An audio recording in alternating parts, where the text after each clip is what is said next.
এই যে আমরা সেই কাশ্মীরে পা দিলাম। হ্যাঁ, আমাদের ট্রেন প্রায় 2 ঘন্টা লেট। কাশ্মীর মে আ গয়া। আসসালামু আলাইকুম, ওয়েলকাম ব্যাক টু ফুডবাজ। আশা করি বুঝতেই পেরেছেন হামসফর ট্রেনে কলকাতা থেকে জম্মু এসে পৌঁছেছি। আমাদের ট্রেন 2 ঘন্টা লেট করাতে প্রায় 36 ঘন্টা সময় লাগছে জম্মুতে আসতে। এখন রাত বাজে প্রায় 2টা। এত লেট হওয়াতে আমরা কিছুটা ভয় পাচ্ছি যে কোথায় যাব। আমরা যেভাবে প্ল্যান করছিলাম ঠিক তার উল্টো হচ্ছে। এর মধ্যে বলে রাখি, হামসফর ট্রেনের মজাদার সব অভিজ্ঞতা শেয়ার করেছি আগের ভিডিওতে। ভিডিওটা আমি ডেসক্রিপশন বক্সে দিয়ে দিব। আশা করছি আপনারা খুব উপভোগ করবেন। জম্মু টু কাশ্মীর এই ব্লগটি শুরু হচ্ছে জম্মু রেলওয়ে স্টেশন থেকে। এছাড়াও সারা রাত আমরা জম্মুতে কাটাইছি, তাই রাতের জম্মু নামে আরেকটি ব্লগ আছে, সেটিও আমি ডেসক্রিপশনে দিয়ে দিব। রাতের জম্মুতে বেশ আমরা মজা করছি, অনেক খাবার দাবার খাইছি, সব শেয়ার করছি, দেখতে ভুলবেন না। হামসফর মে হাম লোগো কি अभी तक এখানেই ছিল যাত্রা। হ্যাঁ, হামসফর। চলো এখন আমরা স্টেশন থেকে বাইরে হইতেছি। আগেই বলেছি জম্মুতে আস্তে আস্তে গভীর রাত হয়ে পড়ছে, তাই এখন কিছুটা দ্বিধাদ্বন্দ্বে আছি, আমরা কি স্টেশনেই থাকবো নাকি বাহিরে চলে যাব। পরবর্তীতে আমরা অনেকটা সময় স্টেশনে কাটানোর পরে ভাবলাম এখান থেকে বের হয়ে দেখি কোনো গাড়ি বা ট্যাক্সি পাই কিনা, সে অনুযায়ী ব্যবস্থা নেওয়া যাবে। তাই আমরা সরাসরি চলে গেলাম জম্মু জেনারেল বাস স্ট্যান্ড। এই যে আমরা এখানে জম্মু জেনারেল বাস স্ট্যান্ড এসে পড়ছি। এই ভাই हम लोगों की बहुत ज्यादा मदद किए, थैंक यू। इसलिए हाँ, बहुत ज्यादा रेट चेंज करती हो। Almost 240 250 almost. आप लोग तो जो वो अंकल बता रही है 300 में जाती हो, तो तब तेल से नहीं पानी में चलते हैं। दिन को ना 1500 भी जाएगी, आप जितना लेट करोगे ना 1500 भी जाएगी। বুঝতে পারছি। আমরা এই যে এই গাড়িতে যাব, অনেক বেশি বার্গেনিং করনে কে বাদ মানে তারপর আমরা এটা বুক করছি। সামনের দুটা সিট 800 পুরা 1600। সামনের সিট ওরা 1000-এর নিচে দিবেই না। আমরা 2 ঘন্টা বসেছিলাম, যদিও এখন কোনো প্যাসেঞ্জার ছিল না, তারপর এটা বুক করলাম। এখন আর প্যাসেঞ্জার হইলে তারপরে যেতে হবে। এই মধ্যরাতে আয়সা বিপদেই পড়লাম। पंजाब देखती हो, हमारे यहाँ पे बोल देते ना। हाँ, इधर आप रहते हो। इधर फेवरेट क्या होता है, माने फेवरेट फूड और सबसे ज्यादा जनप्रिय क्या है? यहाँ पे है हमारा सबसे मतलब अच्छी चीज है ड्राई फ्रूट। ड्राई फ्रूट्स, काजू, बादाम, पेस्ता, अखरोट, बादाम। সারা রাত আমরা জম্মুতেই ছিলাম, এখানে আঙ্কেলদের সাথে বিভিন্ন মানুষের সাথে আড্ডা দিয়ে কাটাইছি। এখন ভোরবেলা আমাদের গাড়িটা চলা শুরু করছে। এখন এই যে রুটিটা আনা হয়েছে, এটা পুরি, অনেক বড় একটা পুরি হয়। এই যে পুরি 20 টাকা, আর এখানে রাজমা এতগুলা, এগুলো 20 টাকা। অনেক রাজমা, এখন এগুলো খাবো, ক্ষুধা লাগছে সকালে। আম কত টাকার? আম হ্যাঁ 80 টাকা। দেখি 80 টাকা কেজি।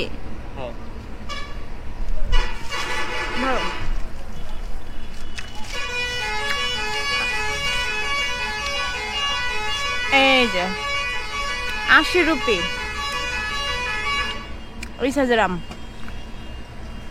কি আম নাম জিজ্ঞেস করছো? কি আম? এই আমগুলো 80 রুপি, 2টা আম 80 রুপি পড়ছে। চন্দ্রমল্লিকা, চন্দ্রমল্লিকা। কি খাও? ভারতের আম। কেমন লাগছে? মিষ্টি কেমন? মিষ্টি অনেক। ডালটা আমার কাছে কেন যেন একটু বাসি বাসির মতো গন্ধ করতেছে, আমি জানি না। আর রুটিটা মোটামুটি ভালোই, লবণ কম ছিল। ওভারঅল খাইতে খারাপ লাগতেছে না, আপনারা ট্রাই করতে পারেন।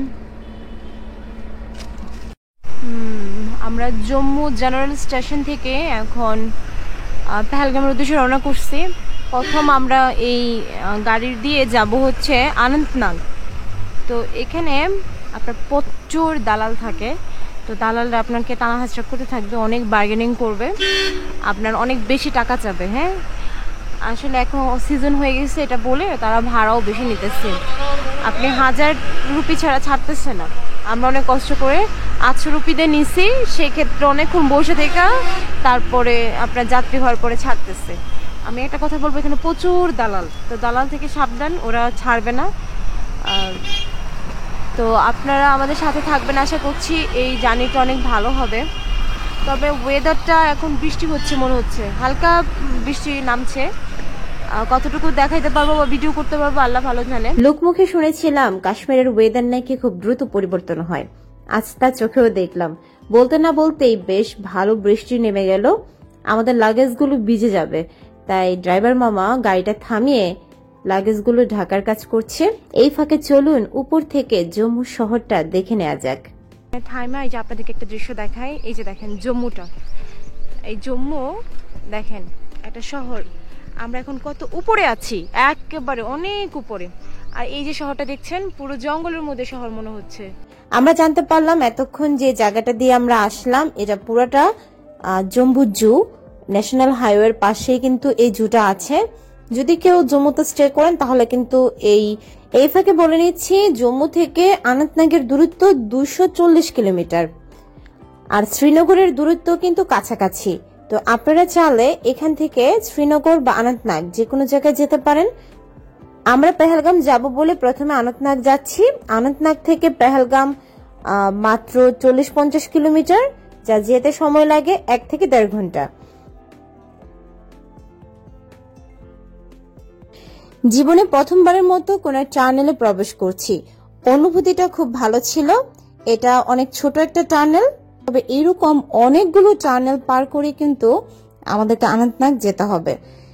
এই ধরনের টানেল করার উদ্দেশ্য হচ্ছে যোগাযোগ ব্যবস্থার উন্নতি।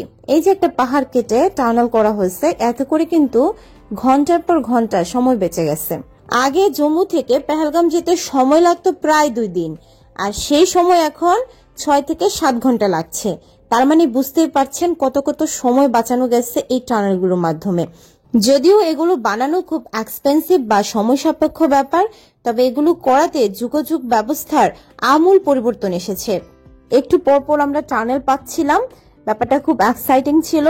তবে টানেলের ভিতরে প্রবেশ করলে মনে হচ্ছিল কোনো গুহার ভিতরে আছি, কিছুটা ভয়ও লাগছিল।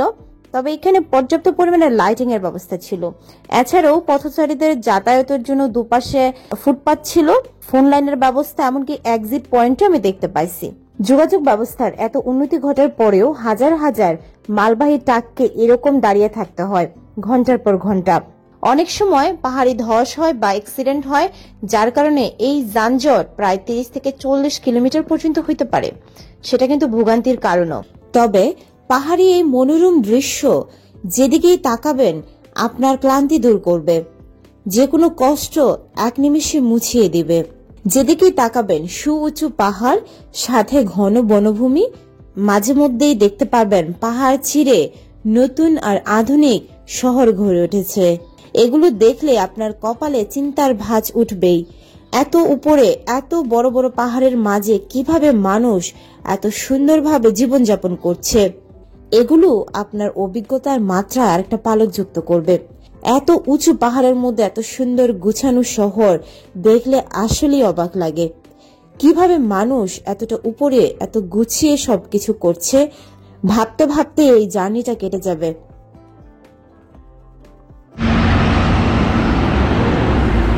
আমাদের গাড়িটা এখানে থামছে এই ধাবার মধ্যে খাওয়ার জন্য। সব গাড়ি এখানে থামে খাওয়ার জন্য।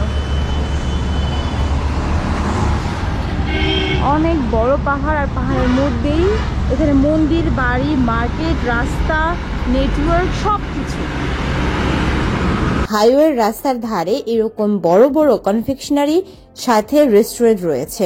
আপনারা চাইলেই দুপুরের লাঞ্চ করে নিতে পারেন, সাথে এরকম মিষ্টির স্বাদও নিতে পারেন। তবে একটা সমস্যা হয়েছে, বাংলাদেশের মতো তারাও কিন্তু এখানে কেজি ছাড়া মিষ্টি বিক্রি করছে না, 1 পিস বা 2 পিস করে বিক্রি করছে না। আমরা চাইছিলাম বেশ কিছু মিষ্টি এখান থেকে কেনার জন্য, তবে কেজি কেজি তো আমাদের পক্ষে কেনা সম্ভব নয়, আমরা মানুষ কম ছিলাম। তো এখানে একটা জিনিস আমি দেখতে পেলাম, সেটা হচ্ছে সাতু। এটা একটু ডিফারেন্ট টাইপের ছাত্র বললো, যেটা পাঞ্জাব থেকে আনা হয়। तो एक मटन पीस और एक प्लेट चावल 170 रुपये। 97 97 ना 57? हाँ जी 70। 170 और बीफ नहीं मिलेगा। चिकन चिकन चिकन चिकन है? चिकन में मिलेगा। चिकन का थाली व प्लेट कितना का है? चिकन ग्रेवी मिलेगी सर, चिकन भी मिलेगा, चिकन के साथ ग्रेवी आएगी। ग्रेवी आएगा। হালাল है? जी हलाल हलाल। सर হালাল है। নিব তাহলে এক বকরে का एक चिकन 2 प्लेट्स। ठीक है बैठो।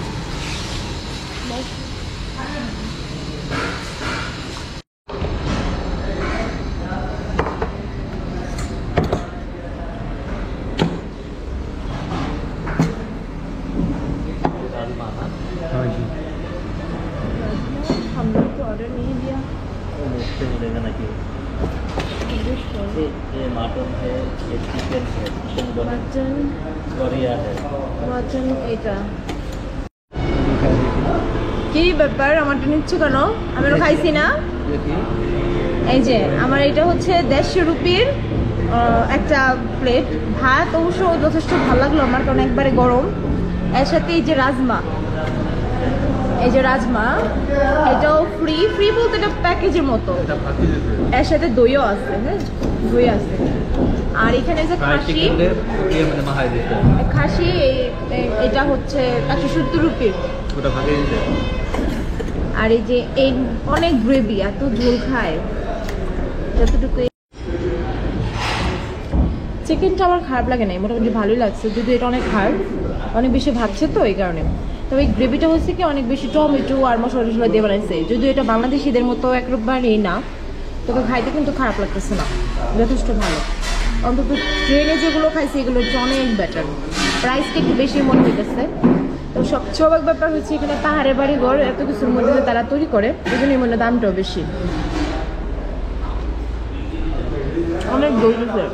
রাজমাটার আমার কোনো টেস্ট লাগে না, রাজমাটা ভালো লাগে না।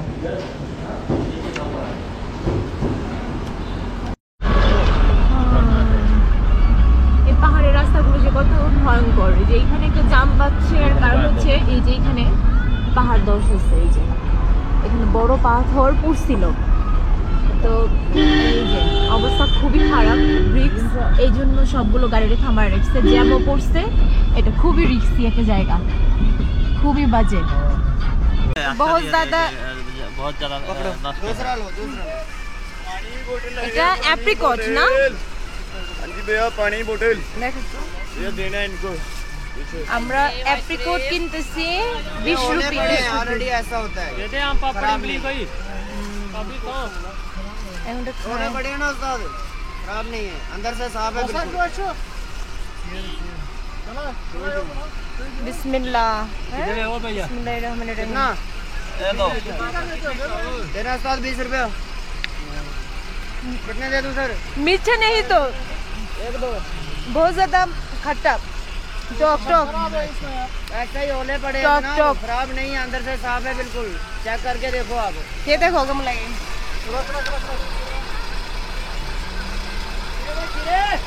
अभी दे दो जनाब 20। और मिष्टी আমারটা চপ। আর মিষ্টি ও যেটা একটু হলুদ হলুদ কালার, যেটা ওটা একটু টক লাগতেছে, হ্যাঁ। আর যেটা একটু বেশি পাকছে এটা কিন্তু আবার মিষ্টি, এটা অনেক মিষ্টি। বিচি আছে এটার মধ্যে, তাহলে বিচি রেখে দাও, চারা বানাবো।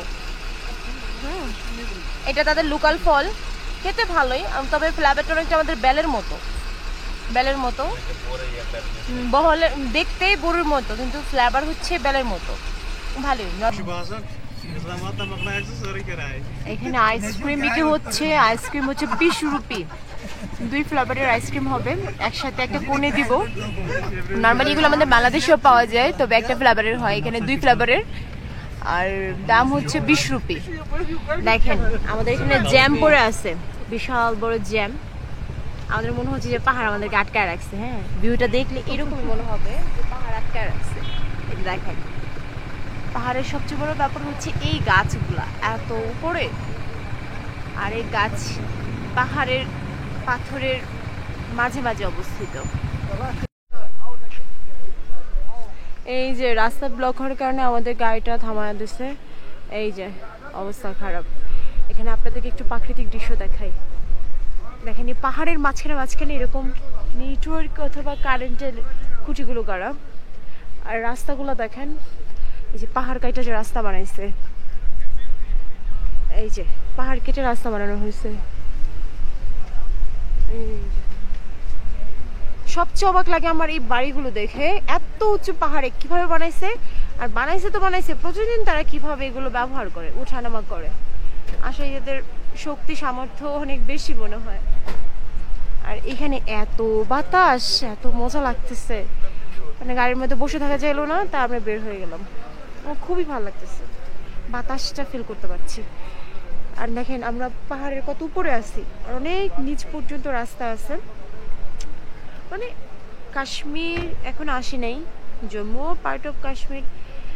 তবে এই জম্মুতেই আমরা অনেক কিছু দেখতে পাচ্ছি, বিশেষ করে পাহাড় আর পাহাড়, পাথরের পাহাড় বলতে চলে। আর এই বাড়িগুলো আমাকে বেশ অবাক করছে। এরকম বাড়ি হাজার হাজার আছে, সবাই এভাবেই করছে, এত উঁচু উঁচু বাড়ি এত উঁচু পাহাড়ের মধ্যে।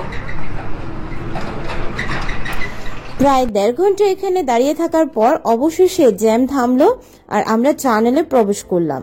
শুনতে পেয়েছি টানেলে একটা অ্যাক্সিডেন্ট হয়েছিল, তাই নাকি রাস্তাটা বন্ধ ছিল এতক্ষণ। এটি হচ্ছে ডক্টর সাইমা প্রসাদ মুখার্জি টানেল, যেটি কিনা চেন্নাই নাসরি টানেল নামে পরিচিত। এই টানেলের দৈর্ঘ্য 9.5 কিলোমিটার, যা ভারতের দীর্ঘতম টানেলগুলোর মধ্যে অন্যতম। এই টানেলটি হওয়াতে প্রায় 1 দিন কম সময় লাগবে জম্মু থেকে পেহেলগাম পৌঁছাতে। এটি তৈরি করতে প্রায় 6 বছর সময় লাগছিল।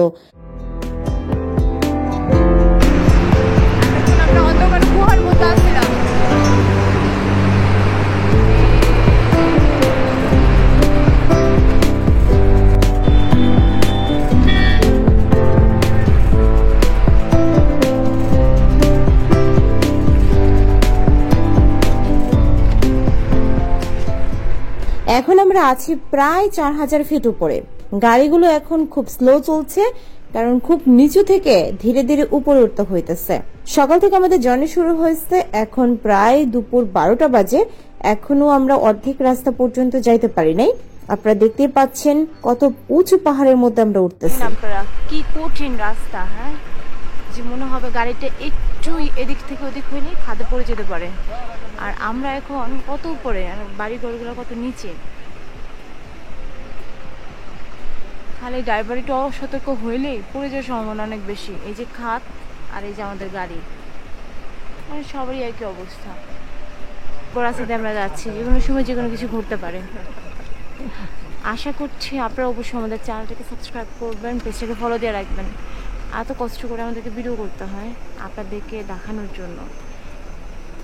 তো আল্লাহর সৃষ্টি দেখানোর জন্য আমরা ঘুরে বেড়াচ্ছি, কষ্ট করতেছি। অবশ্যই শেয়ার করে কমেন্টস করে একটু উৎসাহিত করবেন। সেই চেনাব ব্রিজ, যেটা ভারতের রেল যোগাযোগের আর অনবদ্য পরিবর্তন নিয়ে আসবে। মানে এটা হলে কাশ্মীর যাওয়া আরও সহজ হয়ে যাবে, মানে সরাসরি কাশ্মীর ট্রেনে হয়তো বা যাওয়া যাবে। এই যে এটা এত উঁচু, আইফেল টাওয়ার থেকেও নাকি বেশি উঁচু। আর এটার কাজ খুব দ্রুত হচ্ছে, খুব তাড়াতাড়ি শেষ হয়ে যাবে। দেখতেই পাচ্ছেন কত বড়, কত উঁচু।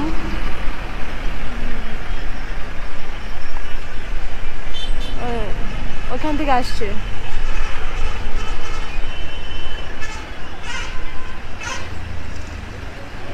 আর পানি দেখেন, পানি কত স্রোত, পাথরগুলো কেটে যাচ্ছে। আর এত নিচেও দেখেন গাড়ি, তার মানে এই দিক দিয়ে রাস্তা আছে, এই যে রাস্তা। মানে এই পাহাড়ে যে কোনটা রাস্তা কোনটা পাহাড় কেমনি কি কিছু বোঝা যাচ্ছে না। আর সব জায়গায় শুধু কনস্ট্রাকশনের কাজ চলতেছে। এই পাহাড় যে তারপর তাদের কিছুই যেন আসা যায় না, পাহাড় কাটতেছে আর কনস্ট্রাকশনের কাজ করতেছে।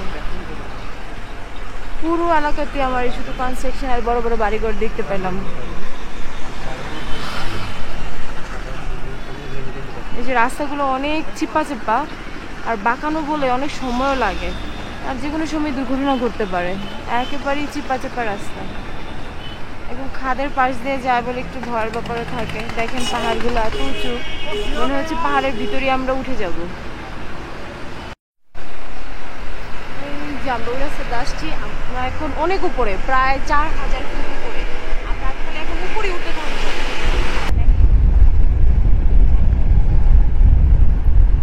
মূলত এই জম্মু কাশ্মীর ইন্ডিয়া থেকে অনেকটা বিচ্ছিন্ন। এখানে সরকারের রাজ থেকে বেশি আর্মির রাজটা বেশি চলে। এই দেখেন আমরা একটু খাদের উপর দিয়ে যাচ্ছি। এই যে খাদ আর আমাদের রাস্তা, এগুলো দেখার জন্য আসলে সবাই জম্মু কাশ্মীর আসে। মানে গুজরাট কি মানে নাজারা বলা চলে। এই যে দেখেন কিতনা, কত নিচে, কত নিচে। এই যে কত কত টার্ন নিতে হইতেছে আমাদেরকে। এই পুরো অনেক অনেক টার্ন, মানে এরকম এরকম ঘুরে ঘুরে পেঁচে পেঁচে যেতে হয়।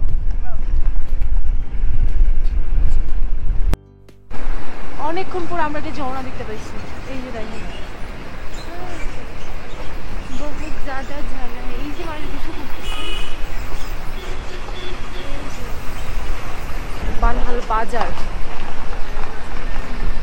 সবজি ফল অন্যান্য যে সকল জিনিস আমরা নর্মালি শহরে দেখি সব আছে এই বানহাল মে।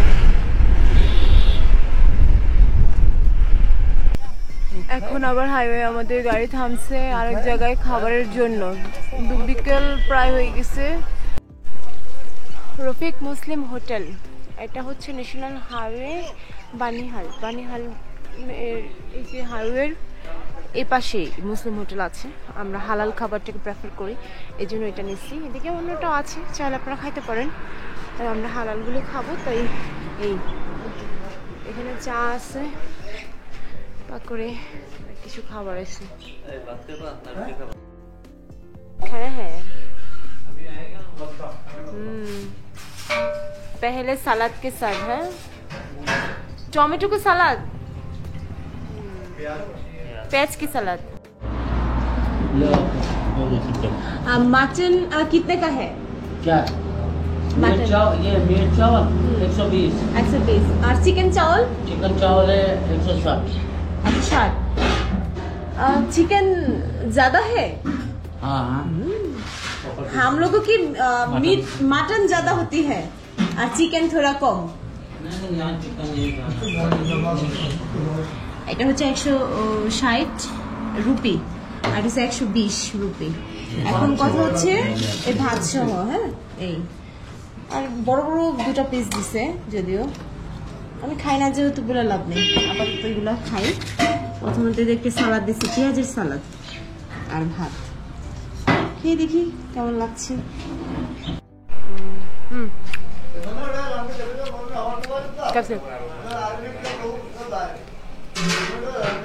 তবে আমার আগেরটার চিকেন দিয়ে ভালো লাগছে। খাসি কেমন? খাসি ভালো ছিল। আমার আগেরটার মুরগি ভালো লাগছে। আমরা দুদিন থেকে ট্রাই করছি, আপনারা ইচ্ছা মতো খাবেন, হ্যাঁ পছন্দ মতো। দেখেন এখানে শ্রীনগর 52 কিলোমিটার, গোলমার্গ 108, সোনমার্গ 134, পেহেলগাম 44। এত কিলোমিটার এখানে আছে। তো এই যে দেখেন বরফগুলো গলা শুরু করছে, অবশ্য জুলাই শেষ হয়ে যাবে আর এখনো কিছু কিছু আছে। আমরা এখন যে আনন্দনগর যাইতেছি সেখান থেকে কিন্তু ইয়া করা যাবে, আপনি চাইলে শ্রীনগরে যেতে পারেন, ওখানে এরকম শেয়ারিং ট্যাক্সি পাওয়া যাবে, অথবা আমি যেরকম পেহেলগাম যাচ্ছি সেটাও যেতে পারবেন। কারণ পেহেলগাম গেলে সুবিধা কি, পেহেলগাম আগে ঘুরে আবার শ্রীনগর আসবো। আর যদি এখন শ্রীনগর যাইতাম তাহলে শ্রীনগর ঘুরে আবার পেহেলগাম যাইতে হইতো, পেহেলগাম থেকে আবার শ্রীনগর আসতে হইতো, কারণ শ্রীনগর ছাড়া অন্য জায়গায় মুভ করার কোনো অপশন ছিল না। আমরা চলে আসছি অনন্তনাগ, এখন ওইখান থেকে ট্যাক্সি উঠতে হবে। এই যে অনন্তনাগ থেকে আসা করছি, এখন ট্যাক্সিতে উঠবো। এই যে রয়েছে অনন্তনাগ বাস স্ট্যান্ড, এখানে অনেক গাড়ি আর এই যে দেখতেই পাচ্ছেন আপনার অনেক ফল আছে, সবই ফ্রেশ ফ্রুট দেখা যাইতেছে। যেদিকে তাকাইতেছি মার্কেটটা ঘুরে দেখি। ওইদিকেই ফল। আমাদেরকে পেহেলগাম যেতে হইব। যাবো নে, এটা যাইতে কতক্ষণ লাগে? অনেক আনন্দবাগ ফল। থেকে শেয়ারিং ট্যাক্সি পেয়ে যাবেন। 100 টাকা দিয়ে আমরা পেহেলগাম যাচ্ছি। এখান থেকে চাইলে কিন্তু শ্রীনগরও যাওয়া যাবে। পেহেলগাম পর্যন্ত যাইতে জম্মু থেকে আমাদের 900 রুপি পড়ছে। আপনারা চাইলে আরো কমেও আসতে পারেন, কারণ আমরা রাতে যখন ট্যাক্সিটা বুক করছিলাম তখন কোনো লোক ছিল না। অনেকটা স্ক্যাম করে তারা আমাদের ভাড়াটা একটু বেশি রাখছে। নর্মালি আপনি 600 রুপি দিয়েও কিন্তু জম্মু থেকে অনন্তনাগ পর্যন্ত আসতে পারেন। সেক্ষেত্রে মাত্র 700 টাকায় কিন্তু পেহেলগাম পৌঁছায় যাবেন। এখন আমাদের 900 টাকা লাগছে। তো এটা বেরি করে আপনি কখন আসবেন কাশ্মীর ভ্রমণে, ওই মানে অনুপাতে ভাড়াটা কম বেশি হইতে পারে। আপনার বাড়িঘরগুলো দেখতে পাচ্ছেন, এগুলো অনেকটা ইউরোপীয় স্টাইলে বানানো হয়, কারণ এখানে বছরে প্রায় 6 থেকে 7 মাস প্রচুর শীত থাকে, বরফ এমনকি তুষারপাত হয়। তাই বাড়িগুলো বিশেষ করে 2তলা 3তলাই হয়, এর চেয়ে বেশি বহুতল ভবন হয় না। ইউরোপীয় স্টাইলে তৈরি হয়, দেখতেও কিন্তু খুবই সুন্দর। আর এখান থেকে আমরা ফিল করছিলাম প্রচন্ড ঠান্ডা, আর মনে হচ্ছিল যে দেশের বাহিরে আসছি বা বরফের রাজ্যে যাচ্ছি। এতক্ষণ কিন্তু মনে হয় নাই, কারণ প্রচন্ড গরম লাগতেছিল জম্মু থেকে আসার সময়। এই আনন্দনগরে অনেক বেশি ফলের দোকান দেখলাম। আপনারা চাইলে এখান থেকে ফ্রেশ কিছু ফল কিনে এরকম পেহেলগামের উদ্দেশ্যে গাড়িতে উঠে যাবেন, তাহলে কিন্তু খাইতে খাইতে দেখবেন পেহেলগাম পৌঁছে গেছেন। আনন্দনাগ থেকে পেহেলগাম যাওয়ার পথে কিন্তু প্রচুর আপেল বাগান দেখবেন। আপনারা চাইলেই কিন্তু গাড়ি থামিয়ে এখান থেকে আপেল কিনে নিতে পারেন। আমরা যাওয়ার পথে অনেকটা বিকেল হয়ে গেছে, সন্ধ্যার আগে না পৌঁছতে পারলে হোটেল খুঁজতে কষ্ট হবে, তাই আমরা দাঁড়াই নেই। এই পানিটা সরাসরি পেহেলগাম থেকে আইতেছে, আর এত এত ঠান্ডা পানি। অনেকের মধ্যে এটা হচ্ছে ঝর্ণা বা আপনার বরফগুলো যে গলে সেই পানি। এটা অনেক পানি, একদম পুরো আনন্দনগর এটা আমরা দেখছি যে একদম বড় করে এরকম ড্রেনের মতো করে দিচ্ছে। এখন এই দৃশ্যগুলো দেখে আসলেই মনে হচ্ছে আমরা ইউরোপের কোনো দেশে আসছি, বা সুইজারল্যান্ড খ্যাত সেই কাশ্মীর। ওয়েদারটা কিন্তু খুব সুন্দর, অনেক ঠান্ডা লাগছে, বড় বড় পাহাড়, সবুজ অরণ্য, আর মাঝে মাঝে এই প্রাকৃতিক সৌন্দর্যগুলো দেখতে দেখতে আমরা প্রায় পৌঁছে গেলাম পেহেলগাম। জার্নিটা অনেক লম্বা ছিল, সাথে রোমাঞ্চকর। কলকাতা টু কাশ্মীর আসতে সময় লাগছে প্রায় 3 দিন। এই 3 দিন আমাদের মিশ্র অভিজ্ঞতা হয়েছে। ট্রেন জার্নি, রাতে না ঘুমানো, কিছুটা ভালো মন্দ খাবার দাবার, তাছাড়া রাস্তার বিভিন্ন ঝুট ঝামেলা তো আছেই। সবকিছু পেরিয়ে আমরা যে স্বপ্নের ডেস্টিনেশন কাশ্মীরে এসে পৌঁছাতে পারছি, আলহামদুলিল্লাহ। আপনারা যদি আমাদের আগের ব্লগ এবং কাশ্মীরে আসার পরের ব্লগগুলো দেখেন, আশা করি খুবই লো বাজেটে কাশ্মীর ভ্রমণ আপনার হবেই। আমরা চেষ্টা করেছি একেবারে কম খরচে পুরো কাশ্মীরটা ট্যুর করার জন্য। তো আপনারা আমাদের সাথে থাকবেন, দোয়া করবেন। ভিডিওটা যদি ভালো লেগে থাকে অবশ্যই ফুটবল চ্যানেলটাকে সাবস্ক্রাইব করতে ভুলবেন না। আমরা কিন্তু পেহেলগাম এসে পৌঁছায় গেছি। এখন আমরা এখান থেকে একটা সুইটেবল রুম নেব। আর পরবর্তী ভিডিও দেখার জন্য অবশ্যই সাবস্ক্রাইব করে রাখবেন। আজকের মতো বিদায় নিচ্ছি। আল্লাহ হাফিজ।